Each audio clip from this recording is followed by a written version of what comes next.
Welcome to worship at Community of Joy. We're glad you've joined us today. God loved the world so much, he gave his only Son. So come, let us worship God, who came to love the world. Let us worship God who came to love each of us. Jesus came so that we would know just how much God loves us. Jesus came so that the whole world would know God's love. So let us worship God, who came to love us and show us how to love each other.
Joy that triumphs over fear.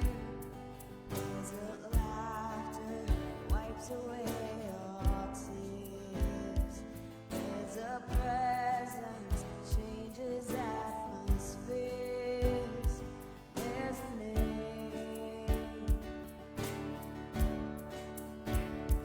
We will fix our eyes on the one who overcame.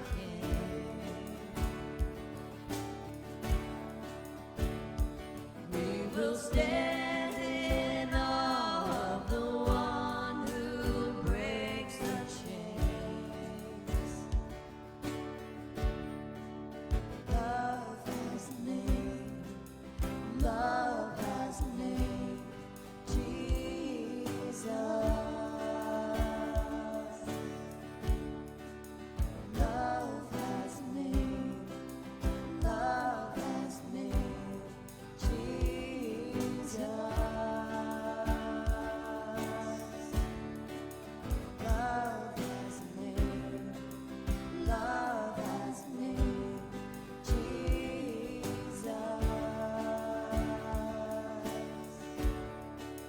Victory has a name. Victory has a name. Jesus. Joy has a name. Joy has a name. Jesus.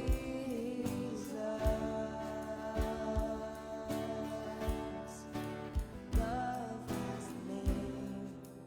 Love has a name. Jesus.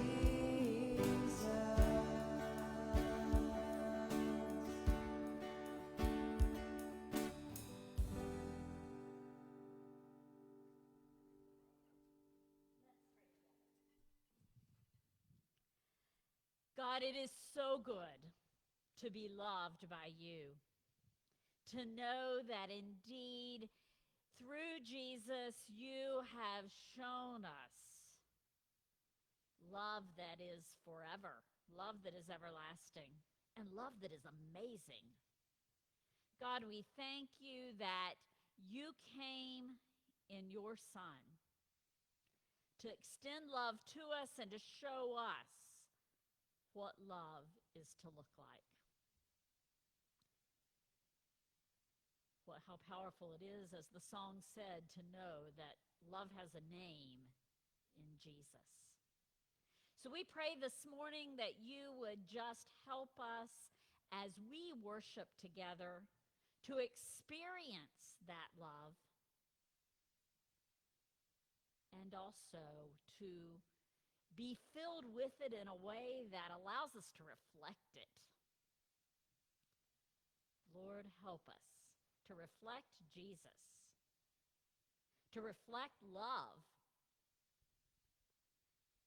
to reflect it back to you and to each other, into the world,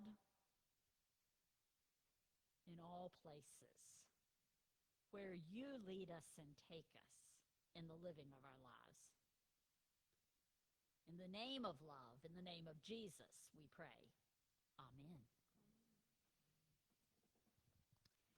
Our scripture this morning comes from Luke 19. I don't know about you all. This is a familiar, if you grew up in church, this is a familiar Sunday school story. And it's one I love.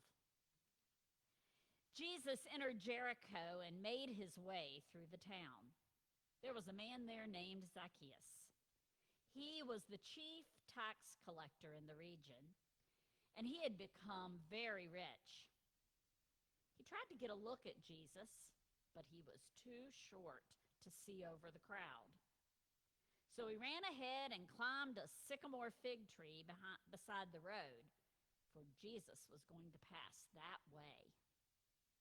When Jesus came by, he looked up at Zacchaeus and called him by name. "Zacchaeus, quick, come down. I must be a guest in your home today." Zacchaeus quickly climbed down and took Jesus to his house in great excitement and joy. But the people were displeased. "He has gone to be the guest of a notorious sinner," they grumbled. Meanwhile, Zacchaeus stood before the Lord and said, "I will give half my wealth to the poor, Lord, and if I've cheated people on their taxes, I'll give them back 4 times as much." Jesus responded, "Salvation has come to this home today, for this man has shown himself to be a true son of Abraham. For the Son of Man came to seek and save those who are lost."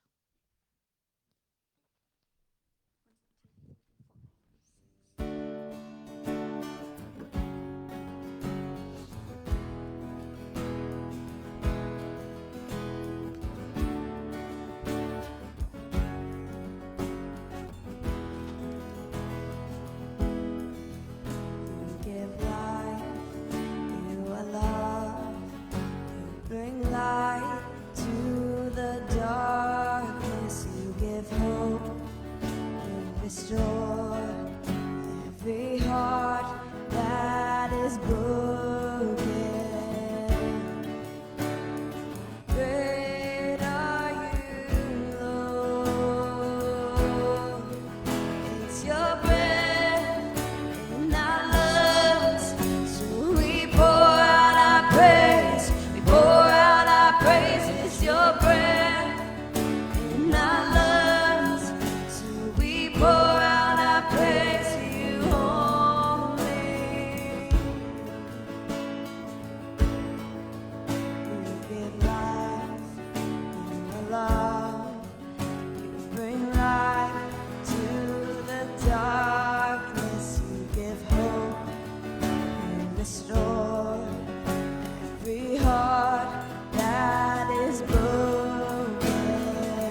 sing, great are you, Lord. All the earth will shout your praise. Our hearts will cry, these bones will sing, great are you, Lord. It's your breath in our lungs, so we pour out our praise. We pour out our praise. It's your breath in our lungs, so we pour out our praise to you only.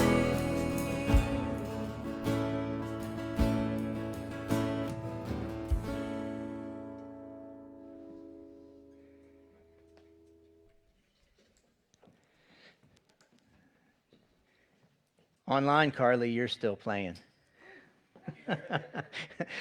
Sorry for running out. We were getting messages that our volume wasn't very loud online. And so if you're having trouble hearing us online, please comment in the chat section so that we can know that, although we've turned it up significantly. And one of the persons who said that they were having trouble changed instruments and they could hear better. Although when I went outside to listen, it was very, very low on my phone. So I don't know what's going on. But thanks for bearing with us, and thanks for understanding why I'm running around here in the midst of worship. I don't like to do that, but we do want to keep our online community happy. Although we'd be happy for you to get unhappy and come see us in person. The challenges of COVID and what we've done to be able to stay together create another challenge, because there is something valuable in being together. And if you were here in person, you would see that the church is leaning this way because most of the crowd that's here is on this side, and Kelly didn't shower, and so everybody's avoiding her side. I don't know. But anyhow, we're delighted to have all of you here, both virtually and in person. And we long for the day when most of us, we recognize there are some people that join us from a distance and they can't come on Sunday morning, and we're grateful for that. I'm not trying to discount that. But, if you're local and you can join us in person, we would really love to see you, because we can't be community without being together. I find in work at United Way that we do a lot of Zoom meetings, and I love the ability to sit in my office and join a meeting and not have to spend an extra hour on the road riding to a meeting. But I don't like the fact that we can't connect in the same kind of way that we can in person. In fact, we had one day where we had a number of in-person meetings. And at the end of that day, I said to my boss, I really liked being able to gather in person, because you get to small talk and chat and get to know each other and feel more connected than you do via the Zoom. And so, and the other thing with the Zoom is it's real easy to turn the camera off and kind of just disconnect, check Facebook, check email, whatever. And when you're here, it's a little harder to do that. It still can be done. You see us up here frantically after the first moments of worship when it starts sharing it, because we've noticed that it's helpful. Anyways, so I do want to let you know that we are having a Easter morning breakfast at 8:30 a.m. on the 17th. That's not next week, but the next week. And we Pastor Sharon has got invitations for you, and she's going to give them to you today. And those of you who are not here, we're going to mail it to you, because we really want to see this as an opportunity. Unless the variant rises up and causes more problem, we want to see this as an opportunity to gather, to resurrect our life together. We are excited that on Easter Sunday, as it stands now, we have 2 people that want to be baptized. And if there are others that want to join in that, please talk to me. We'd love to have you join in that experience as well. We are looking for help with the Easter breakfast and in terms of food, and that's all on the invitation. Um, so there you have it. One of the most challenging tasks. Now, there's lots of things that are challenging about being a pastor. Um, and finding our way out of the pandemic is one of those things. Trying to figure out how to be community together and how to engage in our community as we were prior to the pandemic is a challenge. But probably even more challenging than that for me as a pastor is the weekly grind of sermon preparation. And when you've been at it as long as I have, it gets even harder. For 32 years, I've been standing up here most every week. For a while in the early days, Pastor Sharon and I split it, so every other week we did. And then it was a little easier because you had a couple of weeks to think about what you were wanting to preach on or what the Lord was nudging you to preach on. But, it's tough. And the longer I've been in it, the harder it is to be engaging and to be fresh. So I read widely. There was a day when I tried to read at least a book a week all year. That's hard. And now, because of these gadgets that are in our pockets, my attention span has changed, and I don't do that. But one of the things I do now is I listen to books. And the cool thing about listening to books is that you can do other things while you're listening. It works great for me. The challenge, though, is one of the reasons that I read widely was to stimulate my thought process, but also to capture some of these stories that I tell on Sunday mornings. And when you're listening to them, it's hard to capture that story. So sometimes, I'm going to talk about this book.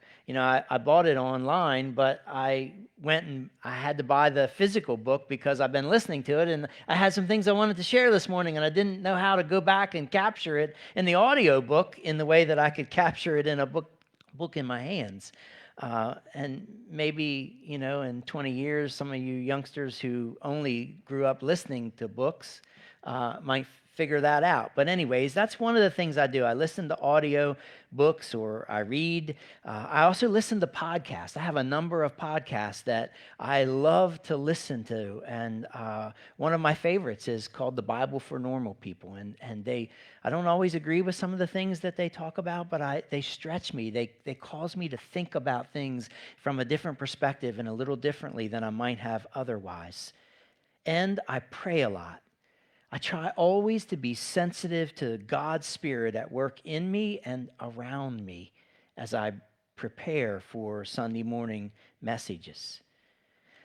The way I do things typically is that about a month out or 6 weeks out or 8 weeks out or sometimes 3 months out, if I can get really in a groove, I kind of think ahead and I think about, okay, what are the next 3 months or what is the next month or what are the next 8 weeks of sermons going to be, and I try to get a passage of Scripture and a title or kind of a working something, a theme of what it's going to be, because I know that at some point, if I don't text them, Joy and Carly are going to text me and say, hey, what are you working on this week? How can we pick songs, And so and I also know that every Monday I like to do an online post for the Bible study that we do, and so if I don't know ahead of time, come Monday morning, I'm scrambling. And so I try to figure that out ahead of time.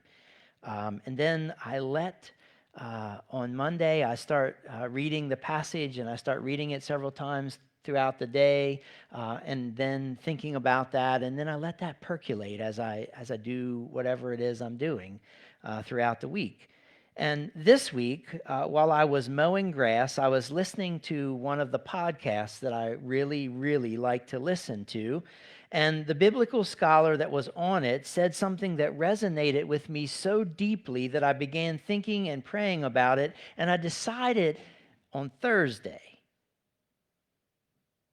to change course and to scrap what I was thinking about and had already spent some time percolating. And maybe I'll bring it back next week. I don't know. I just knew that for me this week, in light of the podcast, what she said on the podcast and an experience that I had a little later or earlier that day, just made me think that I needed to do something different. So as Christians, we are taught that we are called by God to change the world, right? I've taught that. I've taught that for a lot of years. That the call of Jesus and God in our lives is to go out and to be light, to be love, and to effect change in the world. It's easy to see that that might be what the Bible teaches us. But is it what it teaches us? Or is that the way we frame what it teaches us?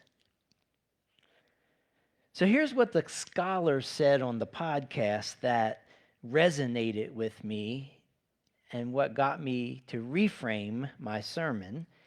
And I'm hoping will get us to reframe the way we see each other and other people in our world. She said, we are not as a church called to change the world, but to love the world. And as soon as she said that, I thought, wow, she's right. We're not called to change the world, but we are called to love the world. So when we look at the interchange in our Bible passage, that very familiar one, and I've preached it not long ago, between Zacchaeus and Jesus, we see a dynamic at work that I want to explore. Zacchaeus, as you might remember, was the chief tax collector and was not very well liked. And we're just, what is today? Today's the 3rd, so we're 11 days away from tax day, right?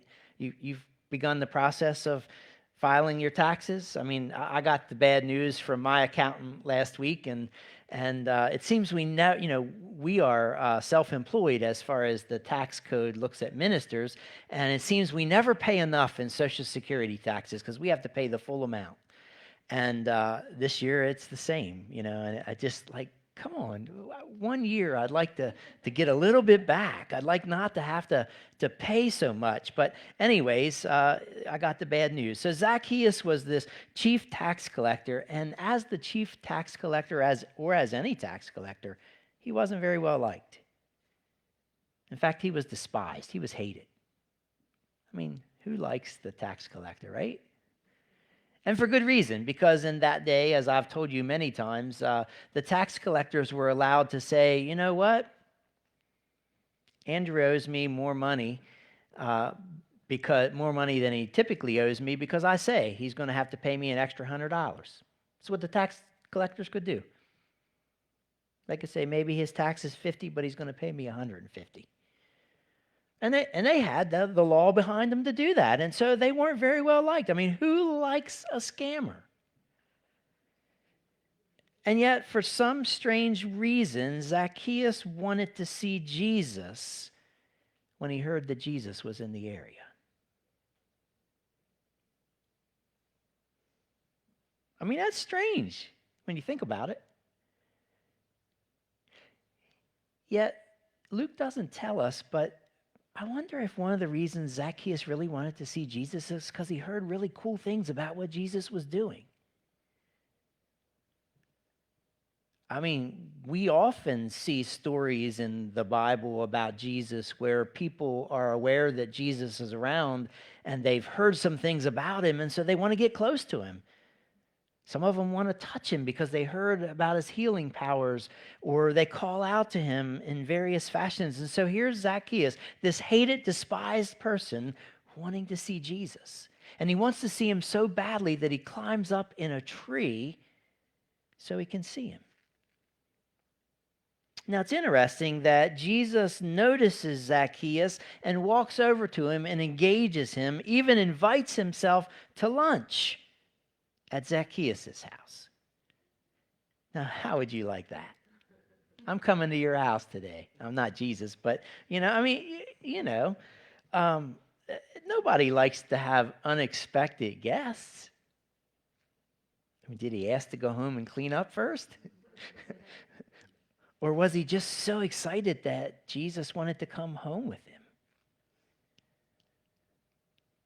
Now, when I was a kid, and maybe you too, if you grew up in the church, we had this little song about this story.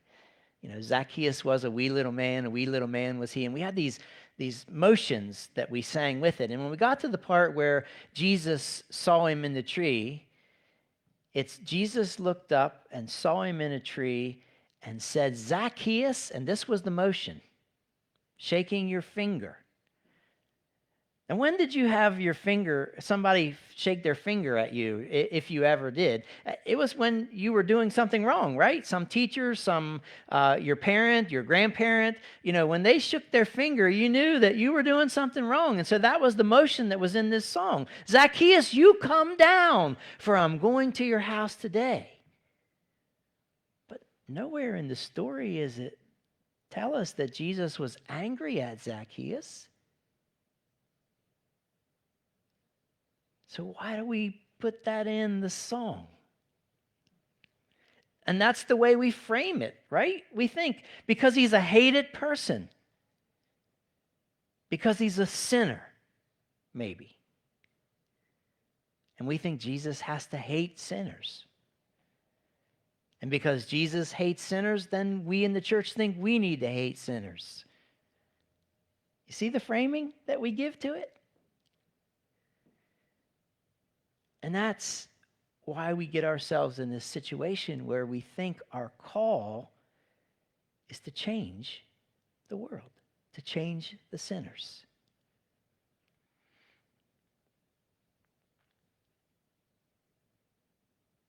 But is that our call? What if we aren't called to change the world? What if we're called to love the world? What difference would that make? I happen to think it would make all the difference in the world. I happen to think that if we Christians could embrace love as much as we talk about it, and in a way similar to the way Jesus loved, the world would change. It wouldn't change because our task was to change it. It would change because we engaged in the way that Jesus calls us to engage, by loving. What if Jesus noticed Zacchaeus and knew that Zacchaeus was hated by so many, and inviting himself to lunch, he would communicate to those who were around that Zacchaeus was loved? And he would communicate to Zacchaeus, hey, I love you. How would Zacchaeus feel about himself then?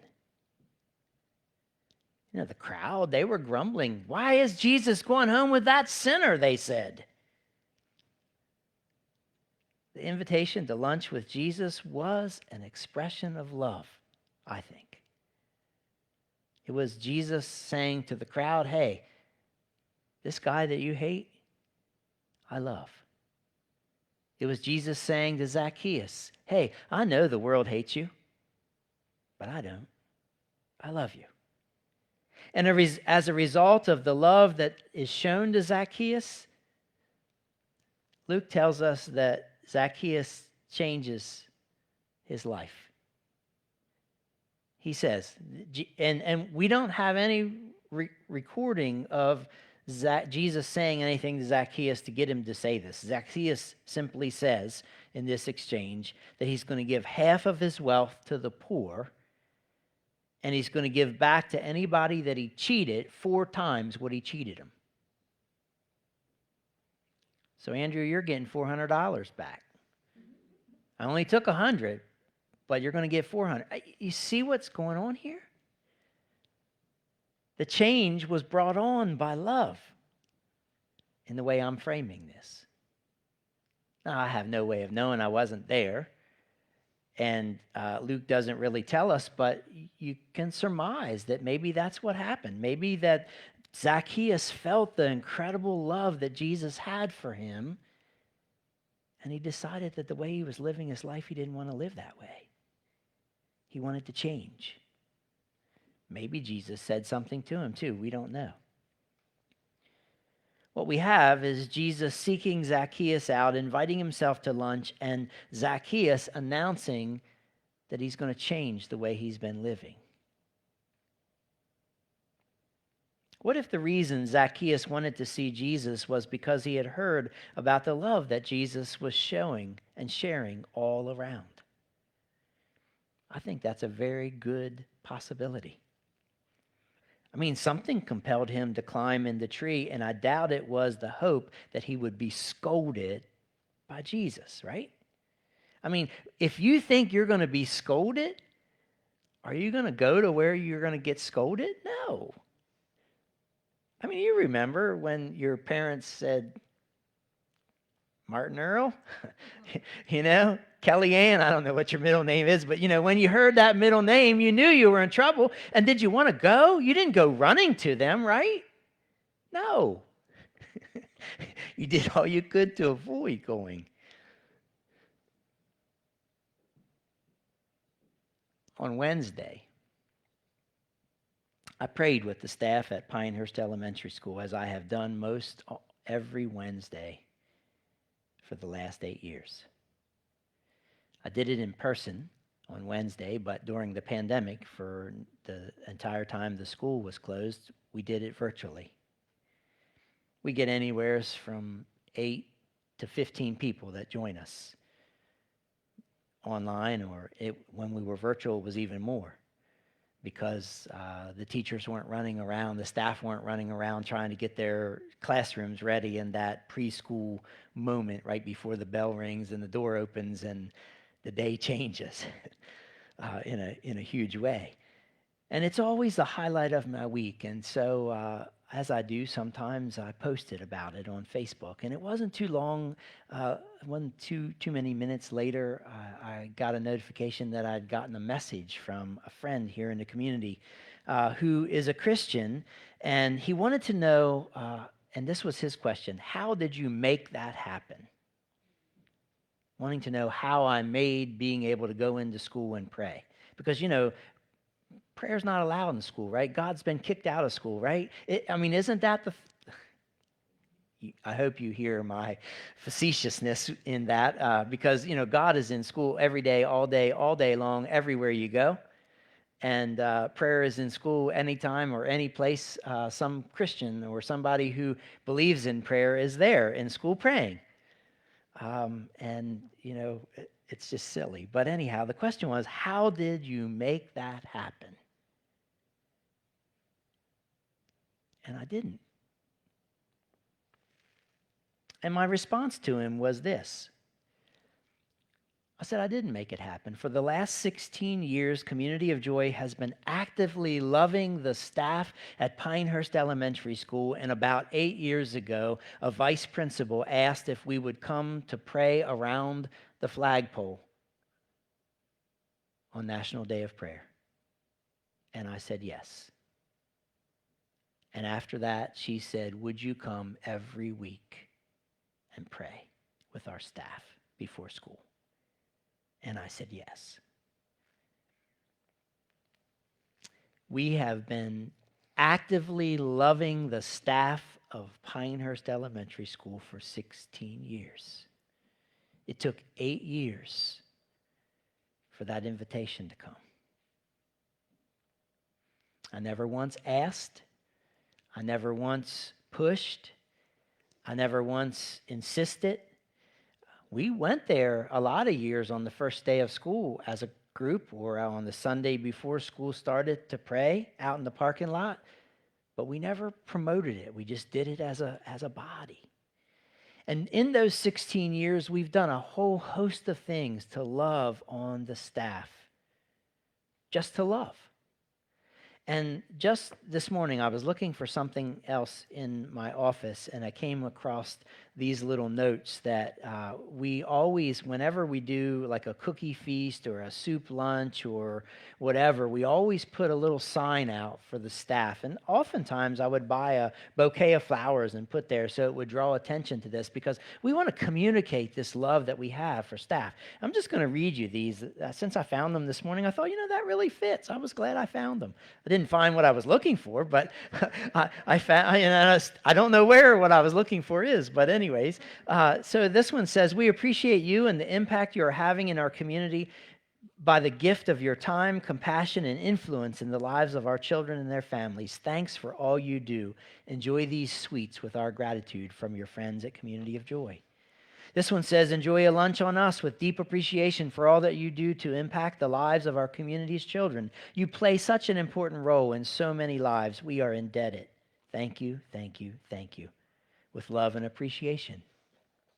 This one says, welcome back. We hope you're ready for a great year. We're thankful for your influence in the lives of our children and their families in the community. Enjoy lunch on us in appreciation for all that you do. This one says, thank you for spending your holiday with our children. This was a time when a snow day canceled out a holiday, and I took a bowl of candy in because I thought it was just, Thank you for spending your holiday with our children. You're making a huge difference in our community. We love you and appreciate the sacrifices you make for our children and community. Enjoy this small token of our love and appreciation. Your friends at Community of Joy. This one says, you're loved, you're valued, you're appreciated. Thank you for being you. Thank you for shaping our children.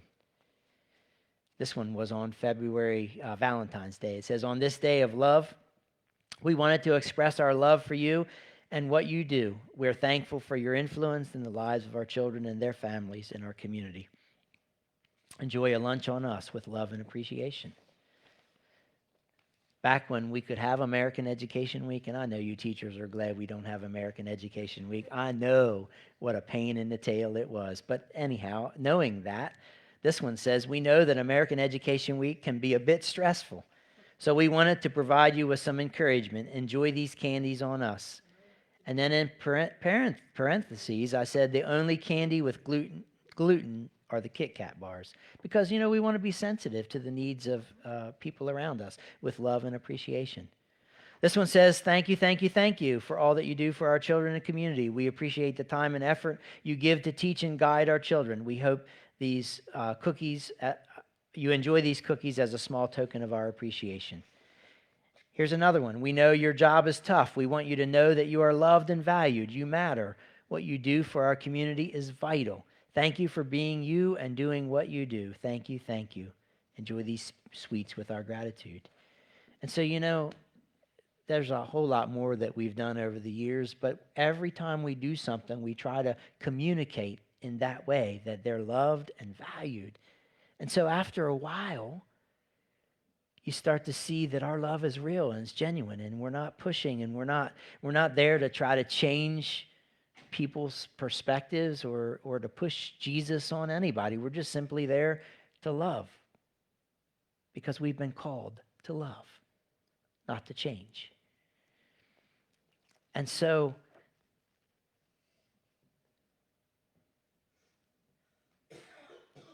that's how it happens. That's how I got it to happen. I didn't make it happen.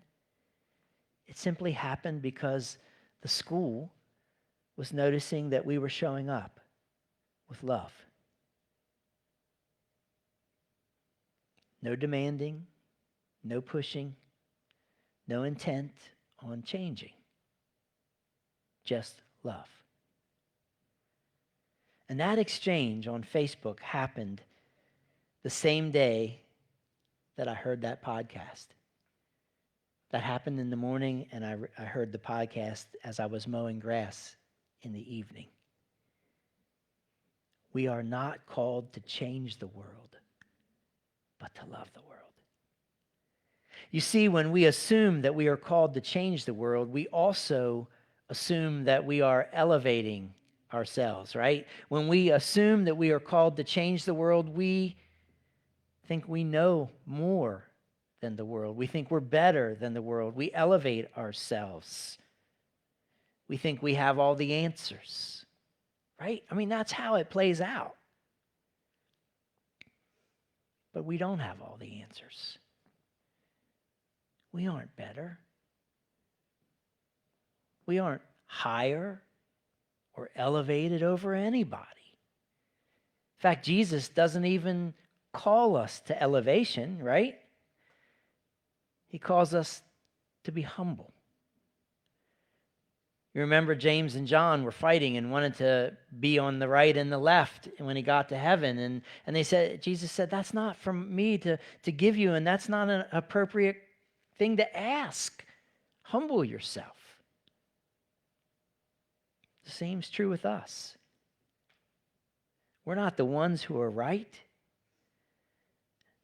And we don't know more or are better than the people we're trying to love.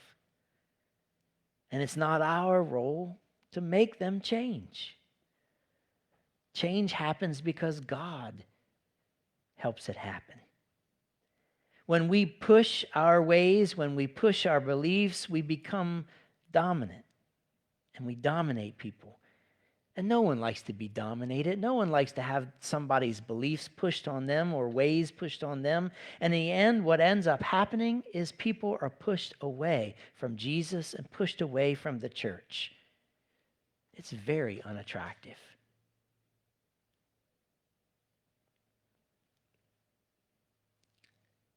And it's not just with people either. We see this in all areas of our life as well. This elevating ourselves, this making ourselves experts in all areas, feeling like we have what you need and we know better than you, right? I mean, I'm not even going to get started. The book I've been listening to is called Braiding Sweetgrass by Robin Wall Kimmerer, Kimmerer, Kimmerer. And the subtitle is Indigenous Wisdom, Scientific Knowledge, and the Teachings of Plants. And on the front, it's a national bestseller. And on the front, Elizabeth Gilbert, whoever she is, has a quote about the book and says, "A hymn of love to the world." Now, this is a book that I highly recommend, but it's a book that I would have never picked up on my own. First off, braiding sweetgrass wouldn't have meant anything to me. And then when I saw the title, Indigenous Wisdom, Scientific Knowledge, and the Teachings of Plants, I would have said, that's something else. I'm not interested in that. But this is what happened. I was invited to Jay Martin's organic gardening class a couple weeks ago, as I am every year, to share about the beauty of the Camden Community Garden. And Jay has his class reading this book. And each class session, one person is assigned a chapter to give a report on. And so I was sitting there listening to the person give the report on that chapter, and I thought, wow, that's a book I got to read. And so I got out my phone and I went to Amazon and I downloaded the Audible copy of that book. And as I'm listening to it, I'm just drawn in more and more and more.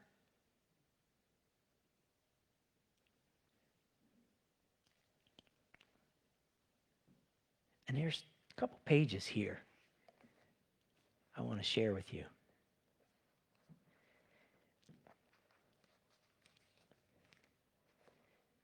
Robin talks about a lot of things and talks about the Native American perspective and approach to natural things and environment, and has a lot of helpful things. One of the things that she talks about is something called the honorable harvest. You know, they believe that God has given all that is here for our benefit, for us to use.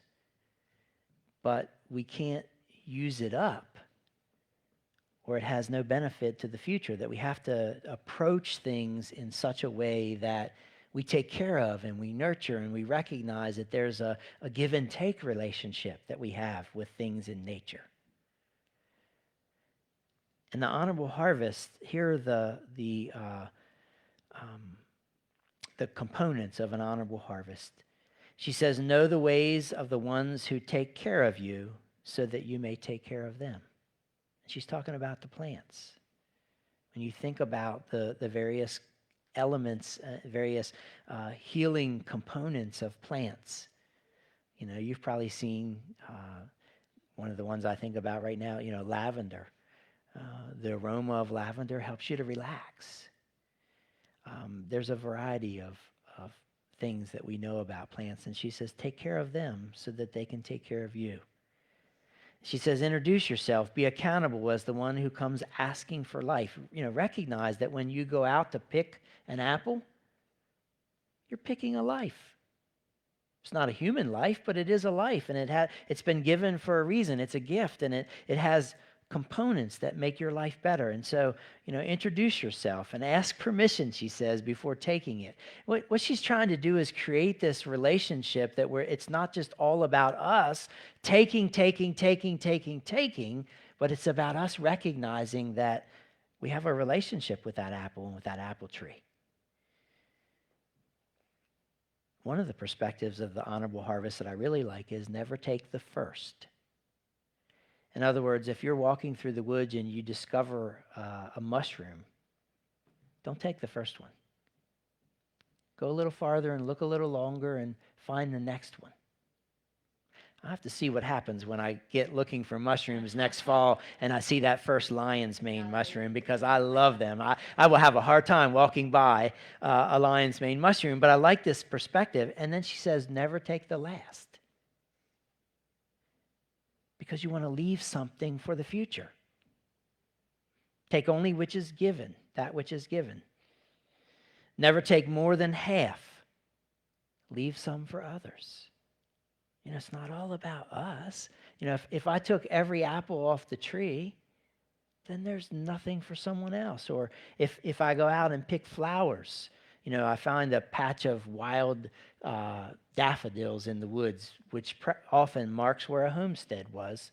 And if I pick them all, I don't leave any beauty for someone else to see. Harvest in a way that minimizes harm.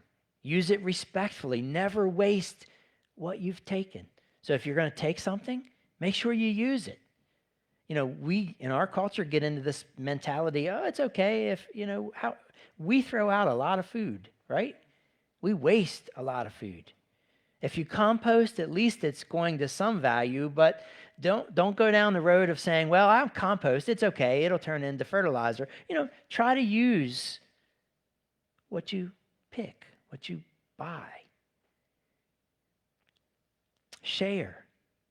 Give thanks for what you've been given. Give a gift and reciprocity for what you have taken.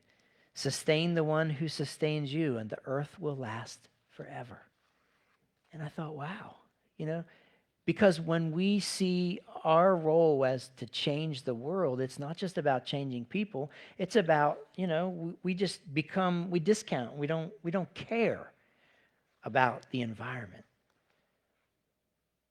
And then it comes back and hurts us, as we're finding out.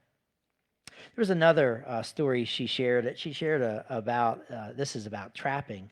And I spent some time as a kid trapping muskrats and raccoons and tried to trap foxes, but foxes are really hard to trap. But anyway, she says, trappers spend more time on the land than anyone else these days, and they maintain detailed records of their harvest. Lionel, who's a person that she knows, keeps a thickly penciled notebook in his vest pocket. He takes it out and waves it, saying, "Want to see my new BlackBerry? I just downloaded my data to my Bush computer. It runs on propane, don't you know?" She says his trap line yields beaver, lynx, coyote, fisher, mink, and ermine. He runs his hand over the pelts, explaining about the density of the winter coat and the long guard hairs, and how you can judge the health of an animal by its fur. He pauses when he comes to the martens, whose pledge is legendary in its silky soft luxury, whose pelage is legendary in its silky soft luxury, the American sable. It is beautifully colored and feather light. Martins are part of Lionel's life here. They're his neighbors, and he is thankful for the way they have rebounded from near extirpation. Trappers like him are at the front line of monitoring wildlife populations and well-being. They have a responsibility to take care of the species they rely upon, and every visit to the trap line produces data that govern the trapper's response. Lionel says, if we catch only male martins, we will keep the traps open, he says. When there's an excess of unpaired males, they are wandering and easy to trap. Too many young males can leave less food for others. Do you hear the wisdom?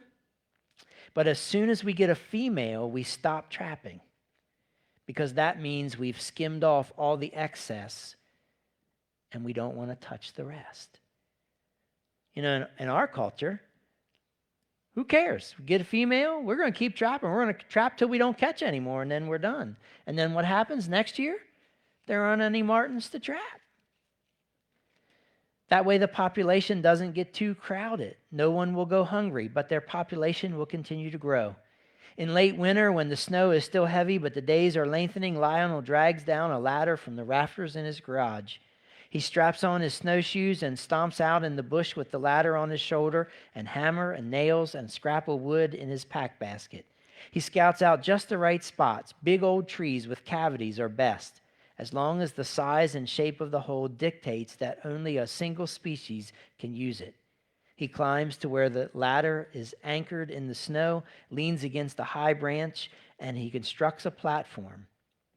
He makes it home before dark and rises the next day to do it again. It's hard work lugging the ladder through the woods. When he's done with the platforms, he pulls a white plastic pail from his freezer and sets it by the wood stove to thaw. All summer long, Lionel serves as a fishing guide. Hear how everything is interrelated.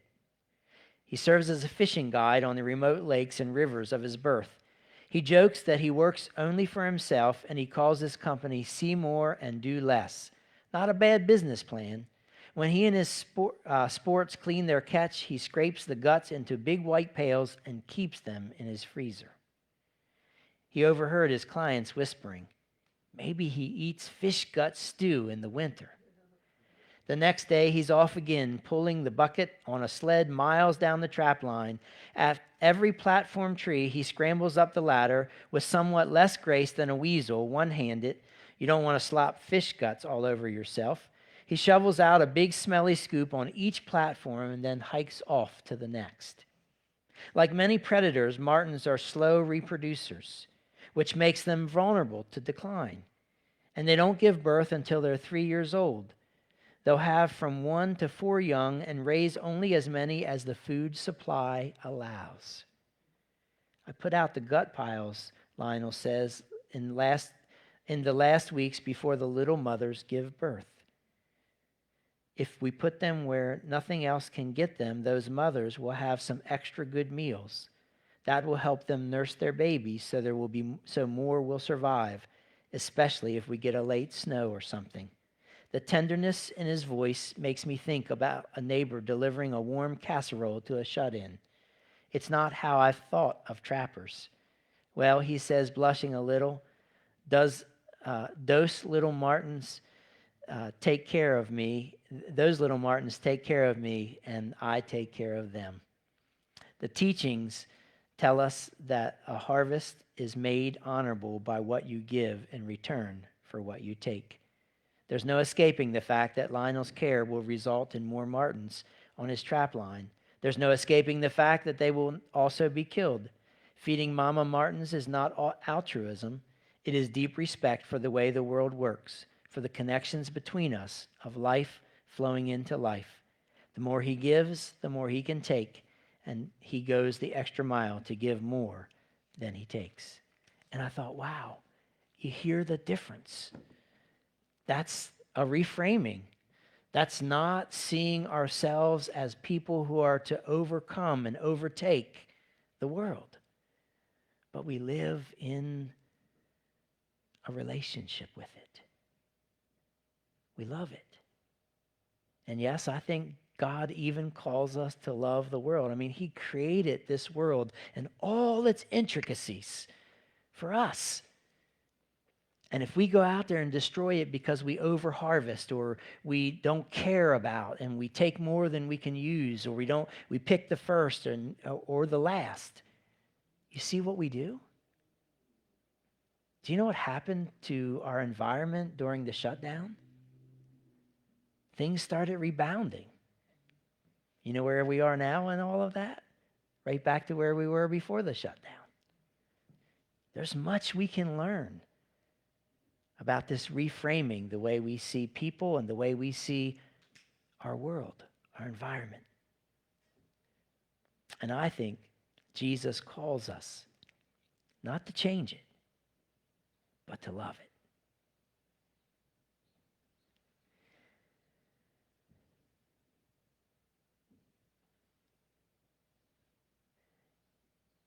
What if we adopted a called to love the world attitude and we applied it to people and the environment? One of the things I love about gardening is the opportunity to learn from the plants and to tend and nurture soil rather than to treat soil like dirt. And you'll notice if you've ever heard me talk, I don't ever call the medium that we grow in, I don't call that dirt. It's not dirt. It's soil. And we nurture it. When we live our lives determined to change the world, all we do is isolate ourselves and push people away from Jesus. But when we live as if we are called to love the world, we draw people to us. And their hearts become open. And it becomes attractive to people. And they want to know more about that Jesus. In 2015, I began the journey, though I didn't call it that at that time, of shifting my paradigm, of reframing the way I see people. From trying to change the world to love the world. 2015. That's when the garden became a reality. That's when I was invited to pray at school. And that just hit me as I was working this up. I was thinking about, 2015 was a pivotal year for me in the Camden Community Garden and our role in the community. But it was also a pivotal year. That's 8 years ago. That's when the invitation came to come into the school to pray as a result of the love that we have for our friends at Pinehurst. On Thursday night, I was asked to be a panelist at the Salisbury Chamber of Commerce Forum on Education. The topic of our panel was students, parents, teachers, learning and achieving in crisis. I was told by a couple of friends who were on the education committee of the Salisbury Area Chamber of Commerce that I was asked to be on the panel because of the work that we do in our community and the way we do it. Brothers and sisters, we are not called to change the world. We're called to love the world. Friday, you'll recall, was such a beautiful day. And my days to get to the garden have been not lining up well. My availability and the weather haven't aligned very nicely. And so when it was a nice day on Friday, I had some blueberry bushes that I wanted to get in the ground. And so I went to the garden in the afternoon to put the blueberry bushes in the ground. And as soon as I walked on the garden, some of you who know Michelle Bailey know her daughter Tyne, and they were there hanging out in the garden. And as soon as Tyne saw me, she starts waving like this, and it just melted my heart, because she has come here some, and it just warmed me up to see that she recognized me and was waving. And then I invited her over to come and help plant the peas, and she just loved being able to do that. And the icing on the cake Friday for me was when I was all done and I was cleaning up and I had my back turned to the playground and I heard somebody call out, "Pastor Martin." And I turned around, and here it was, the youngest of the two boys that we used to mentor. Now, we haven't mentored them for about 2.5 years. And that mentoring relationship ended in a bad way. They kind of got out of sorts and kind of got thinking that they didn't need this relationship. And the older brother got really mad at me about something that happened in school. And I haven't spoken to him much at all. And, during the pandemic, they would come and get lunches, or we would see them at the playground, or I'd see them, and they wouldn't have the time of day. Sometimes I could say hi 100 times, and maybe I heard hi once or twice. On Friday, the youngest one, who's now in 6th grade, made a special trip from his house to the garden because he saw me when he got off the bus. He came over to talk to me. And we stood there and chatted for a little bit, and when we were done, he went into the community center to play. And when he did that, I knew that he had made the special trip just to talk to me. And I thought about that as I was preparing this message and thinking about this concept of loving the world. The reason he came over was because he's experienced nothing but love. Even in that time frame when they weren't speaking to me, I didn't stop speaking to them. I continued to say hi to him every time I saw him. I continued to try to engage them in some fashion. And now, 2.5 years later, he came, melted my heart. I texted Bob Adams right away and said, "You'll never guess what happened." And I didn't make him guess because I knew he wouldn't guess. Because, we both knew that there was no way that was going to ever happen again, and it broke our hearts. And all I could think about was just hoping that the seeds that we had planted in their lives would grow. And Friday says that they are.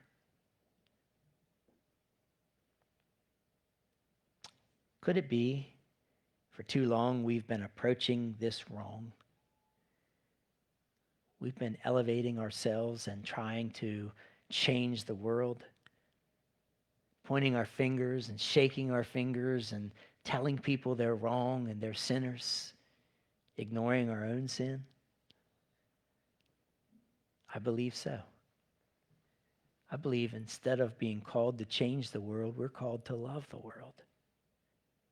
And we've been talking about that for a long time around here. Receive love, give love, become love. You see, I think we need to reframe how we see people. I think we need to reframe how we see our role in the world. We're not called to be agents of change. We're called to be agents of love. Period. And when we become that, the world will change. People will change. Will change. The environment will change. Everything around will be different. How about it? Are you in? What thoughts, what stories, what questions, what pushes?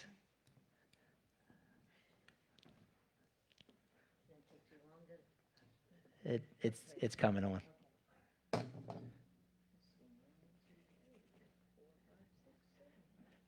Whatever. I can be loud. Yeah, it's on. Well, we need it for the... It's on, but it's not on. Okay. Anyway. Yeah, go ahead. I'll stand close to you. My mic will pick it up. Well, it's interesting because the book and the plants and all that, God is amazing in so many ways, because this morning I got up and I have an orange tree that I have nurtured for many, many years, about 25 years. I had gotten it as this little sapling down in Florida that long ago. Got it? It's back there. It wasn't plugged in. Now we got it. Okay. Yeah, all right. Okay. And I'd gotten it, it's this little sapling, you know, you go down there and you can get them and you have your own orange tree. And I'm like, you can't go. Well, I had it, and I had it inside years and years. Now it's quite large, and I get a ton of these little Seville oranges off of it, which make great marmalade. But in the winter, I bring it in, and I have to keep it. It goes kind of dormant in the winter, sort of. But then in the spring, I get it in a big window area, and I trim it and prune it a little bit and stuff like that, and fertilize it and care for it, whatever. And so then I prepare it to move it outside when the weather is right, and then it can get sunshine all summer long. So this morning I got up, I'm like, okay, I go to my little tree and checking on everything, and sure enough, you know, after the fertilizer and all this stuff, and these wonderful little new leaves are popping up on it and stuff like that. So it's my care is paying off for it. But then there was 3 little orange blossoms that popped out, and one of them opened, and I leaned in and to smell the fragrance. If you've ever smelled the fragrance of a real orange blossom, it's intoxicating. And so I took in the aroma, and I just looked at the little tree and I said, thank you, that is amazing. I mean, okay, so I talked to my tree. But it was a gratitude thing of God has given us all of these marvelous things that for that 1 second of, you know, taking in that aroma, and I thought, we can't produce that ourselves. You know, we have perfumes and whatever. But naturally from God was this fragrance of wonderfulness, and it did something for me, even in that couple seconds. But there's so much more of it out there, and we just ignore it most of the time. But when you nurture what God has given us and care for it, it gives right back to us. That's how we live. Food, everything. So, you know, this whole thing this morning, that's what happened this morning, and then you shared all that. So it's kind of amazing. God is It is. amazing. Absolutely, he is. And part of why you notice that is you're slowing down. You know, when you're nurturing something, you're paying attention to it. It's not just here, this is what I need for me. It's you're paying attention to that, you know. You could have not noticed that. Even if you had caught the whiff of the smell, you could have just kept right on going and thought, oh, well, maybe there's something else going on, you know. Yeah. Anybody else? Mike? I'll be ordering that book probably by the time we leave here. I noticed that through composting, reusing, repurposing, whatever you want to call it, the trash dumpster that we put out for the landfill is now about half full, where it used to be completely full because it's being recycled or put into compost. And just years ago, when Carter was in, I think it was 4th or 5th grade, we did a science experiment which fertilizer worked the best. And so we had 3 separate trays of seeds or little seedlings and fertilized one with Miracle Grow, one with Vigoro, and one with all natural compost. And the natural compost just blew the others away. And has no harmful side effects to the environment. So, I mean, and then when we put the trash out, it doesn't smell bad because there's no organic material in it. The organic is being reused. As far as honorable, like not taking the first, it's kind of small. I try to do this when I'm looking for a parking space. I don't take the first one, the closest, because I'm lucky and grateful enough to be healthy enough to be able to walk, and somebody else might need that space worse than I do. So, and the last thing is repurposing. I was looking for a new stereo receiver, and I could have bought a 7-channel digital receiver with all the bells and whistles and does everything. But instead, I bought a 42-year-old Marantz SR2000 receiver that has a sound that just is unable to be matched by a digital receiver. So it works great, and it plays my 35-year-old turntable, et cetera, et cetera. So try to reuse and, repurpose before buying something, new that maybe you don't even need to begin with. Sure. Thank you. Yeah, thank you. Anyone else? Any online? Here's Joy, and here's some online. This is just a funny little point. I want to go back to Zacchaeus and the shaking the finger. Uh-huh. You know, and I would like to think that if Jesus shook his finger, it wasn't because he was mad or because he was scolding Zacchaeus, but with like some affectionate amusement. Like, Zach, you scamp. You thought I wouldn't notice you, didn't you? Hiding up there in that chair. I see you. Come on down. It's kind of like Aaron one morning, after I'd gotten up to start getting ready for work, tried to come sneaking down the hallway.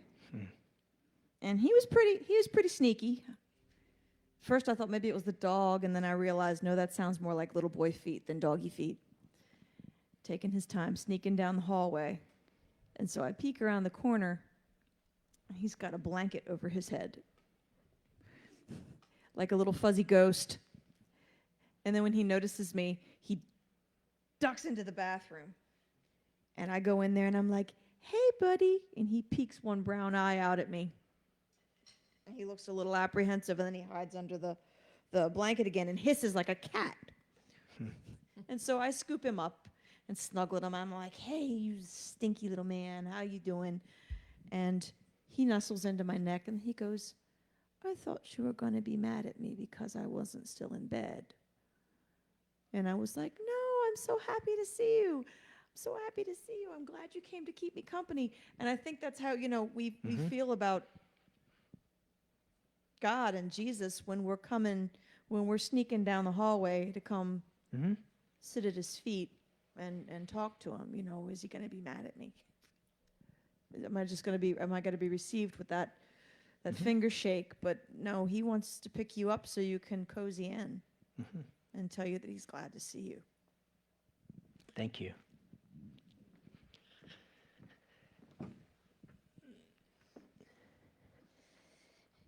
Angel shared with us, she said, this reminds me of the daffodils in my neighborhood, where there are many vacant homes, so the daffodils will never be seen by anyone. So I picked some. Sorry, the computer just jumped on me. And put them in a vase in my home.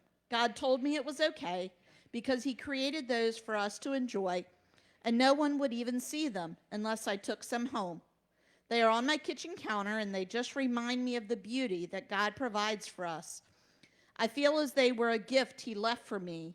Even though they weren't in my yard, it would make me sad that they would grow and no one would get to enjoy them in their beauty. Thank you.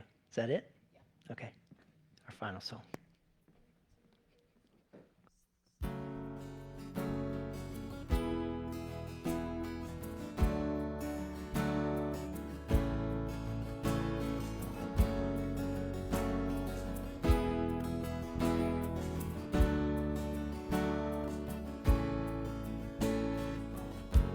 Before I spoke a word, you were singing over me.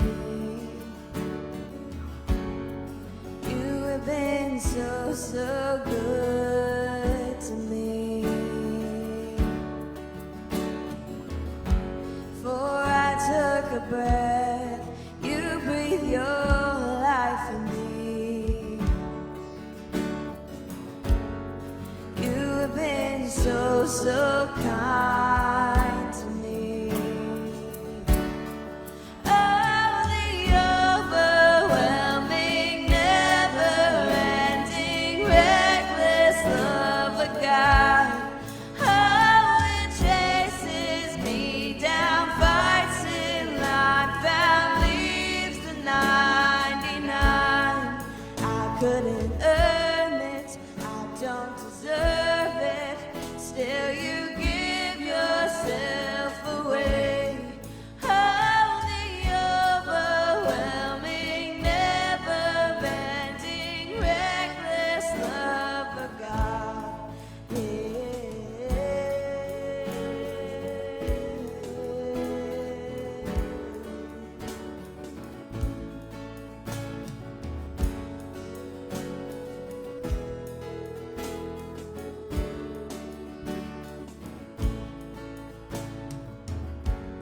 When I was your foe, still your love fought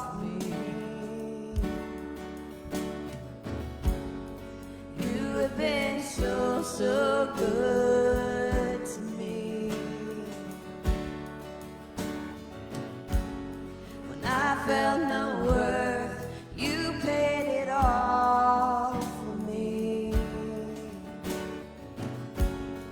You have been so, so kind to me. Oh, the overwhelming, never-ending, reckless love of God. Oh, it chases me down, fights till I found, leaves the 99.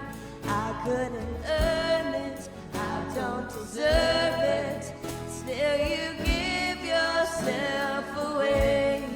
Oh, the overwhelming, never-ending, reckless love of God.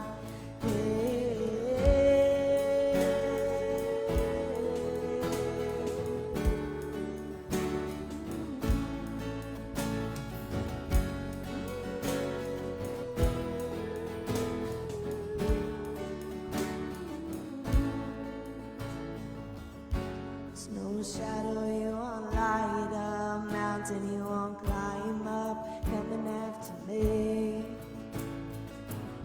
There's no wall you won't kick down, no lie you won't tear down, coming after me.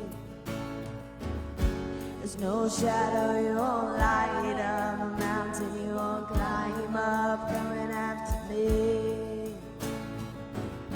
There's no wall you won't kick down, a lie you won't tear down, coming after me. Oh, the overwhelming, never-ending, reckless love of God. Oh, it chases me down, fights till I'm found, leaves the 99. I couldn't earn it, I don't deserve it. Still you give yourself away. Oh, the overwhelming, never-ending, reckless love of God.